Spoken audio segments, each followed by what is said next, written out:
লগি বৈঠা দিয়ে মানুষ হত্যা করে, সেই সময় আমরা দেখেছি তত্ত্বাবধায়ক সরকার ব্যবস্থাকে তারা ব্যর্থ করে দিয়ে আর্মি ব্যাক গভর্নমেন্ট 111 তারা সৃষ্টি করেছিল।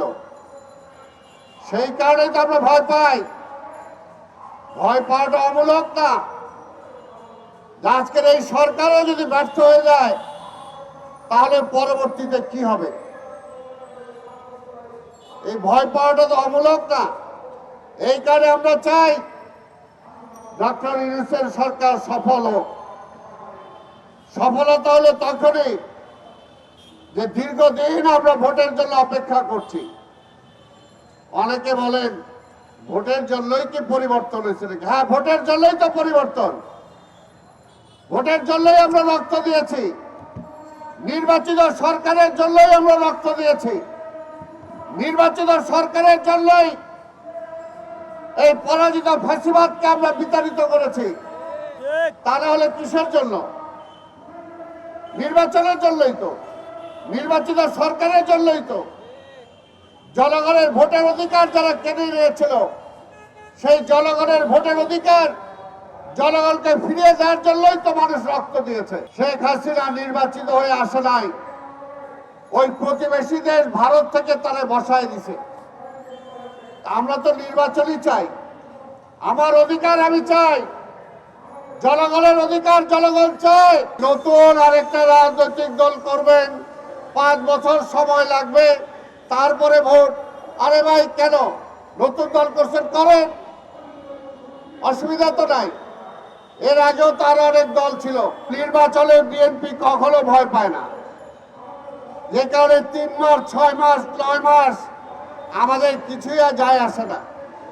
কিন্তু যায় আসে যখন দেশটা নিয়ে ষড়যন্ত্র চলে, যখন পরাজিত ফ্যাসিবাদ আবার ক্ষমতা আসতে চায়, যখন পরাজিত ফ্যাসিবাদের সাথে আপোষ করে অনেকে ক্ষমতা ভোগ করতে চান, তখনই আমরা চিন্তা করি পাশাপাশি নির্বাচনের কার্যক্রম চলুক, পাশাপাশি সংস্কারও চলুক, অসুবিধা কি? আবার নির্বাচিত সরকার এসে যাতে বাকি সংস্কারগুলো করতে পারে সেই ম্যান্ডেটটাও আপনারা দিয়ে যান। চাঁদাবাজির কথা বলেন, সরকারে কে আছে? সরকারে কারা আছে? আপনারা আছেন সরকারে, আপনারা কেন চাঁদাবাজি বন্ধ করতে পারেন না? নতুন করে ষড়যন্ত্র হচ্ছে দেশ এবং বিদেশে, যাতে বিএনপি কোনোভাবে ক্ষমতায় না আসতে পারে। যারা গণতন্ত্র চান না, একদলীয় শাসন চান, যারা গণতন্ত্র চান না, যারা বিজাতীয় শাসন চান, তারাই বিএনপিকে ভয় পান। দেশের সবকিছু ধ্বংস হয়ে গেছে। এই ধ্বংস স্তূপ থেকে এই দেশকে উদ্ধার করতে হলে জাতীয় ঐক্যের কোনো বিকল্প নাই। নির্বাচন দেরি করে আবার ওই আওয়ামী লীগকে আনার জন্য কোনো ষড়যন্ত্র করেন না।